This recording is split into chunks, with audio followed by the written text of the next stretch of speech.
এখন সহকর্মীবৃন্দ, আপনাদেরকে এই 31 দফা যদি আজকে যেখানে আপনারা বসে আলোচনা করছেন, শুধু যদি আপনারা শুনে যান, দেখে যান, জেনে যান বা বুঝে যান, তাহলেই হবে না। এই 31 দফাটা কিন্তু শুধুমাত্র বিএনপির নেতাকর্মীদের জন্য নয়, 31 দফাটা শুধু রাজনৈতিক নেতাকর্মীদের জন্য নয়। এই 31 দফাটির লক্ষ্য বা উদ্দেশ্য হচ্ছে দেশের মানুষের জন্য কতগুলো আমরা কাজ করব এবং দেশের মানুষের সামনে উপস্থাপন করা। সময় পরিবর্তিত হয়েছে, মানুষের মন মানসিকতা পরিবর্তিত হয়েছে। কাজেই মানুষের জন্য একজন রাজনৈতিক দলের সদস্য হিসাবে আপনার দল দেশের জন্য কি কি করতে চায়, মানুষের জন্য কি কি করতে চায়, এগুলো মানুষ অ্যাডভান্স আগে জানতে চায় এবং সেই কাজটি আমরা করার চেষ্টা করছি। এই যে আমি একটু আগে বললাম যে আজকে শুধু আপনারা জেনে গেলে, বুঝে গেলে, নিয়ে গেলে সাথে হবে না। এই যে অনুষ্ঠান স্থল, এর মধ্যে এই কথাগুলো সীমাবদ্ধ রাখলে চলবে না। এই কথাগুলো আজকে ঢাকা মহানগরী উত্তরের প্রতিটি ওয়ার্ডে, প্রতিটি মহল্লার, প্রতিটি বাড়িতে ছড়িয়ে দিতে হবে কথাগুলো। হতে পারে 31 দফার অনেকগুলো পয়েন্টের সাথে বা কোনো পয়েন্টের সাথে কোনো ব্যক্তি বা মানুষ দ্বিমত পোষণ করতেই পারে, কোনো সমস্যা নেই। তাদের যদি কোনো ভালো মতামত থাকে, তাদের যদি কোনো ভালো প্রস্তাবনা থাকে, আমরা যদি সেগুলো জানতে পারি, অবশ্যই আমরা সেগুলো বিবেচনা করব এবং সেই মোতাবেক আমরা আমাদের কাজকে এগিয়ে নিয়ে যেতে পারব। প্রিয় সহকর্মীবৃন্দ, আজকে আপনারা এখানে যারা উপস্থিত আছেন, আপনারা ঢাকা মহানগরী উত্তরের নেতা কর্মী বৃন্দ উপস্থিত আছেন। সেটি বিএনপি হতে পারে, যুবদল হতে পারে, স্বেচ্ছাসেবক দল হতে পারে, ছাত্র, অর্থাৎ মূল দল সহ আমাদের যত অঙ্গ সহযোগী সংগঠন আছে, তাদের ঢাকা মহানগরের যে সকল নেতা কর্মী আছেন, আপনারা এখানে উপস্থিত আছেন।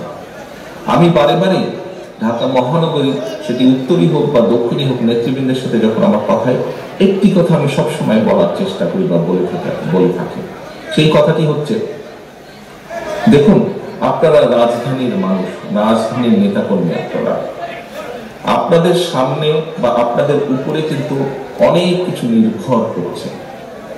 অর্থাৎ আপনারা সারা দেশের প্রতিচ্ছবি, কিন্তু এখানে উপস্থিত আপনারা প্রত্যেকে বিএনপির অ্যাম্বাসেডর বা বিএনপির প্রতিনিধি এবং আপনাদের উপরে অনেক কিছু নির্ভর করছে। কারণ ঢাকা মহানগরীতে, ঢাকা শহরে মানুষ যা চিন্তা করে, যা ভাবে, যা বলে, এটি কিন্তু সারা দেশে ছড়িয়ে যায় ধীরে ধীরে।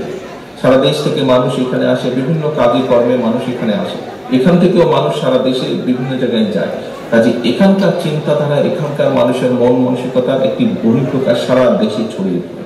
কাজেই আপনাদের সবচেয়ে বড় একটি অন্যতম দায়িত্ব হচ্ছে দলের ইমেজকে ধরে রাখা, দলের ইমেজকে ধরে রাখা। সারা দেশে বিএনপির উপরে মানুষের যে আস্থা, সেই আস্থার 50% ধরে রাখার দায়িত্ব হচ্ছে কিন্তু আপনাদের। এই আস্থা ধরে রাখার দায়িত্ব কিন্তু জনগণের নয়, এই আস্থা ধরে রাখার দায়িত্ব আপনাদের, আপনারা যারা দলের নেতা এবং কর্মী।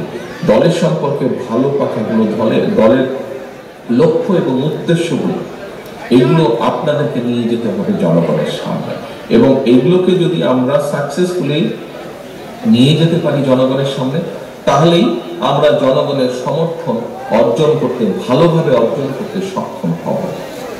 আপনারা এক একজন রাজনৈতিক কর্মী এবং রাজনৈতিক দল, অর্থাৎ বাংলাদেশ জাতীয়তাবাদী দলের সদস্য। আপনারা যেহেতু এই দলের সদস্য, আপনারা যেহেতু রাজনৈতিক দলের কর্মী, একটি রাজনৈতিক দল বা একজন রাজনৈতিক কর্মীর সবচেয়ে বড় সফলতা হচ্ছে আপনি যেই এলাকার নেতা বা কর্মী, সেই এলাকার মানুষের সমর্থন হচ্ছে আপনার সবচেয়ে বড় সফলতা বা সবচেয়ে বড় পুঁজি, তাই নাকি?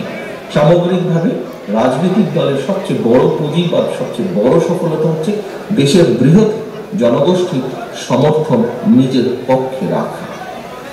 আমাদের ক্ষুদ্র ক্ষুদ্র ক্ষুদ্র সমর্থন যে আপনারা অর্জন করেন, আপনি আপনার মহল্লায়, আপনার পাড়ায়, আপনার ইউনিয়নে, আপনার ওয়ার্ডে, আপনার থানায়, আপনার জেলায়, এই যে ছোট ছোট ছোট ছোট ছোট করে আমরা সমর্থন অর্জন করি, এটি সারা বাংলাদেশের 64টি জেলা সহ আমাদের 550 যে থানা বা উপজেলা আছে, পৌরসভা যে আছে, সব কিছু মিলিয়ে এই বড় সমর্থন একত্রিত হয়ে একটি বৃহৎ সমর্থনের আকার ধারণ করে।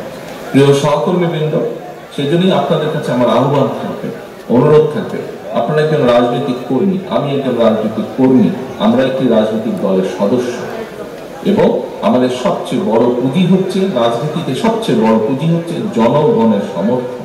সবচেয়ে বড় আমাদের শক্তি হচ্ছে জনগণের সমর্থন।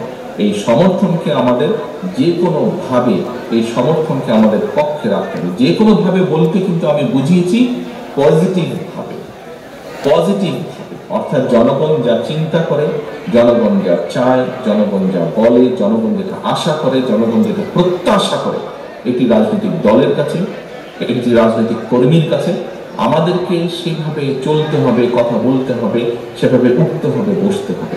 প্রিয় সহকর্মী।